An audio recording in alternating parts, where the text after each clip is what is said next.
दोस्तों, मैं doctor Waseem Chaudhary, homeopathic consultant practising homeopathy more than 10 years. दोस्तों, इस वीडियो में हम ऑटोइम्यून डिजीज़ के बारे में बात करेंगे। ऑटोइम्यून डिजीज़ क्या है, ऑटोइम्यून डिजीज़ में एक्चुअली होता क्या है, ऑटोइम्यून डिजीज़ के अंडर कौन कौन से और डिजीज़ आते हैं, ऑटोइम्यून डिजीज़ के क्या क्या साइन एंड सिम्टम्स है, और एट द एंड कौन कौन सी होम्योपैथिक मेडिसिन यूज़फुल है ऑटोइम्यून डिजीज़ को ट्रीट करने के लिए, उनके बारे में बात करेंगे। दोस्तों, ये वीडियो आप लास्ट तक देखते रहिए, ये वीडियो आपके लिए काफ़ी इन्फॉर्मेटिव रहेगा। तो शुरू करते हैं आज का डिस्कशन। ऑटोइम्यून डिजीज़ को समझने से पहले हम अपने इम्यून सिस्टम को समझते हैं। इम्यून सिस्टम एक ऐसा सिस्टम है जो रोगों से लड़ने के लिए होता है। इसे रोग प्रतिरोधक क्षमता भी कहते हैं। रोग प्रतिरोधक क्षमता ये सारे बीमारियों से लड़ने के लिए इफ़ेक्टिव होता है। हमारे आसपास काफ़ी सारे बैक्टीरिया, वायरसेस, इन्फेक्शन होते हैं, वो हमारे काफ़ी नज़दीक रहते हैं, पर हमारी इम्यूनिटी उनसे कंटिन्यूसली लड़ती रहती है, इसलिए हम बीमार नहीं पड़ते। पर जब भी किसी रीजंस की वजह से हमारी इम्यून सिस्टम काम करना बंद कर दे या फिर लेस इफ़ेक्टिव रहे, तो यही बैक्टीरिया, वायरसेस, इन्फेक्शन हमारे बॉडी पे अटैक करते हैं और हम बीमार पड़ जाते हैं।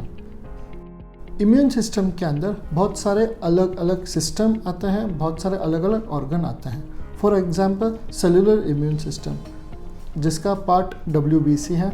जब भी हमारे बॉडी पे कोई बैक्टीरियाज, वायरसेस इन्फेक्शन करते हैं, बॉडी पे अटैक करते हैं, तो हमें उस कंडीशन में जब फीवर आता है, तब अगर हमने ब्लड टेस्ट किया तो हमें पता चलता है कि हमारे WBCs बढ़ गए हैं।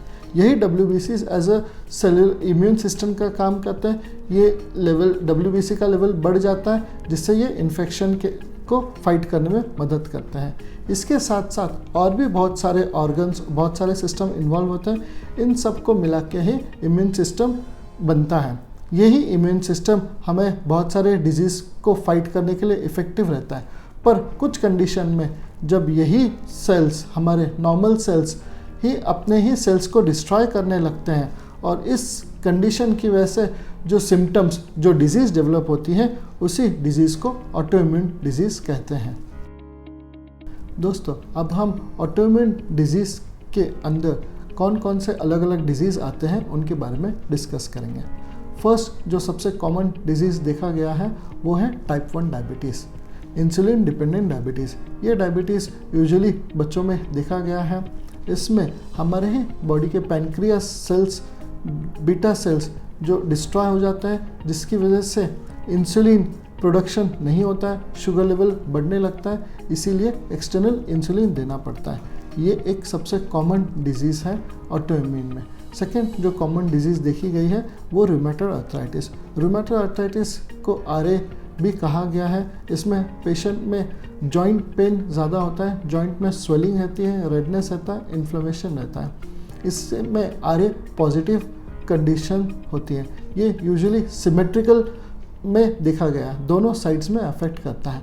इनिशियली ये स्मॉल जॉइंट से स्टार्ट होता है, ग्रेजुअली ये बड़े जॉइंट पे जाके इन्फेक्ट करता है। जैसे पहले ये finger joints, ankle, wrist joint पे होता है, फिर धीरे धीरे ये शोल्डर पे जाता है, बैक पे जाता है और पूरे जॉइंट को अफेक्ट कर देता है, जिसमें जॉइंट में काफ़ी पेन हो जाता है, जकड़े जाते हैं, स्वेलिंग आ जाती है और मूवमेंट्स डिफ़िकल्ट हो जाते हैं।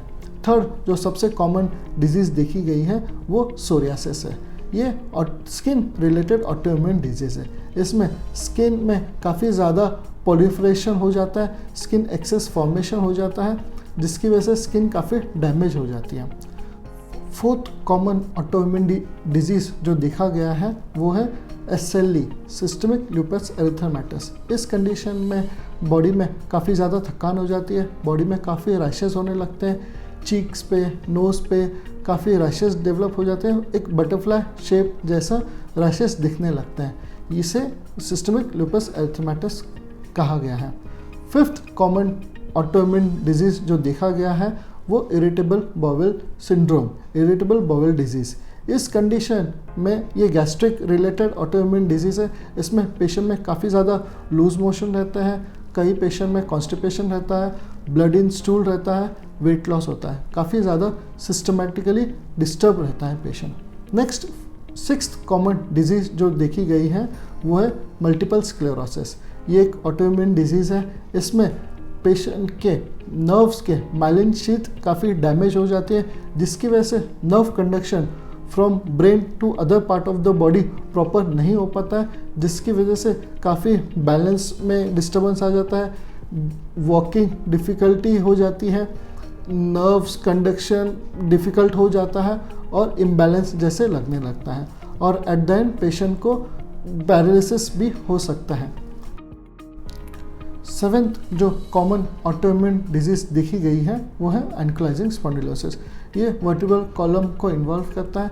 इसमें वर्टिब्रा और स्पाइन के आजू बाजू काफ़ी ज़्यादा दर्द रहता है, काफ़ी ज़्यादा जकड़न रहती है, और इसी कंडीशन में पेशेंट काफ़ी ज़्यादा आगे झुक भी जाता है। एट्थ कॉमन ऑटोइम्यून डिजीज़ जो देखी गई है वो पॉलीमाइलेजिया रूमेटिका। इस कंडीशन में भी जॉइंट में मस्कल्स में काफ़ी ज़्यादा स्टिफनेस आ जाता है, काफ़ी ज़्यादा दर्द रहता है, जकड़न रहती है। ये नॉर्मली हिप और शोल्डर को इन्वॉल्व करता है। नाइन्थ कॉमन ऑटोइम्यून डिजीज़ जो देखी गई है वो है एलोपेशिया एरियाटा। एलोपेशिया एरियाटा ये सर के बालों पे या फिर दाढ़ी बियर्ड के बालों से इन्वॉल्व रहता है। इसमें पेशेंट में अचानक ही काफ़ी ज़्यादा बाल झड़ने लगते हैं और एक पैच जैसे डेवलप हो जाता है। ये सर में काफ़ी मल्टीपल पैचेस हो सकते हैं या फिर बियर्ड में भी काफ़ी मल्टीपल पैचेस हो सकते हैं। इस कंडीशन में भी ऑटोइम्यून डिजीज़ के अंडर ही आता है। नेक्स्ट 10th जो कॉमन ऑटोइम्यून डिजीज़ देखी गई है वो है सीलियाक डिजीज़। इस कंडीशन में इंटेस्टाइन को ज़्यादा इन्वॉल्व करता है। ये ग्लूटेन से रिलेटेड एलर्जी रिलेटेड डिजीज़ है।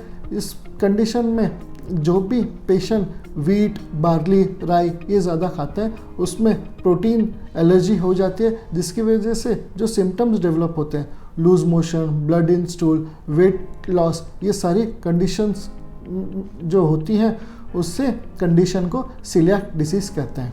दोस्तों ये कुछ बेसिक ऑटोइम्यून डिजीज़ है, कॉमन ऑटोइम्यून डिजीज़ है, पर इसके अलावा भी बहुत सारे ऑटोइम्यून डिजीज़ प्रेजेंट हैं।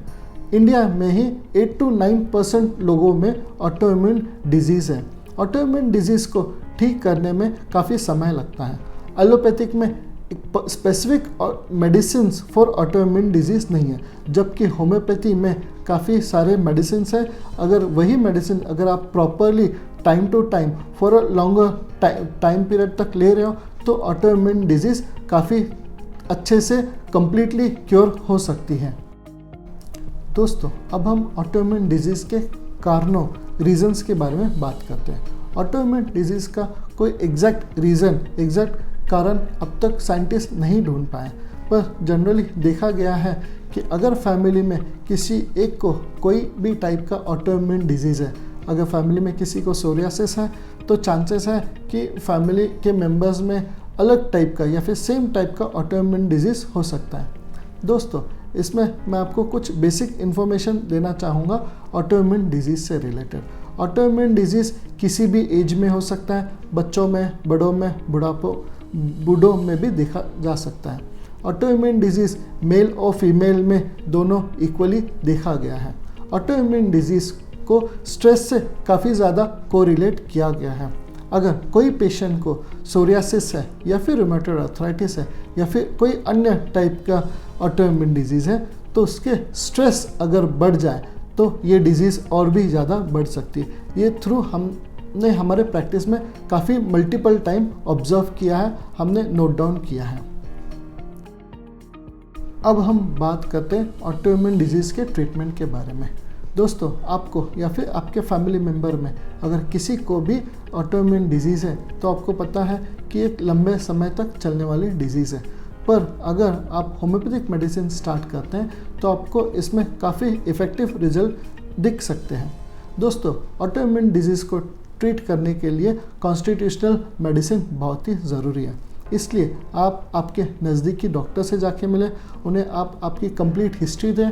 डॉक्टर भी आपको छोटी छोटी बातों के डिटेल हिस्ट्री लेंगे और उसके बाद जो मेडिसिन दी जाएगी वही आपके लिए बेस्ट इफ़ेक्टिव मेडिसिन होगी। दोस्तों अगर आपको हमसे कांटेक्ट करना है, हमसे ऑनलाइन कंसल्टेशन करना है, तो नीचे दिए हुए लिंक पर आप हमें कांटेक्ट कर सकते हैं। दोस्तों, इस वीडियो में हमने एक बेसिक इन्फॉर्मेशन दी है ऑटोइम्यून डिजीज़ के बारे में। आशा करता हूँ आपको ये वीडियो पसंद आया होगा। इसी तरह से हमसे जुड़े रहने के लिए आप हमारे YouTube channel homeo care clinic को लाइक करें, शेयर करें और सब्सक्राइब करें, और बेल आइकन बटन दबाना ना भूलें, ताकि इन फ्यूचर अगर हम कोई भी वीडियो डालें तो उसका नोटिफिकेशन आपको तुरंत मिल सके।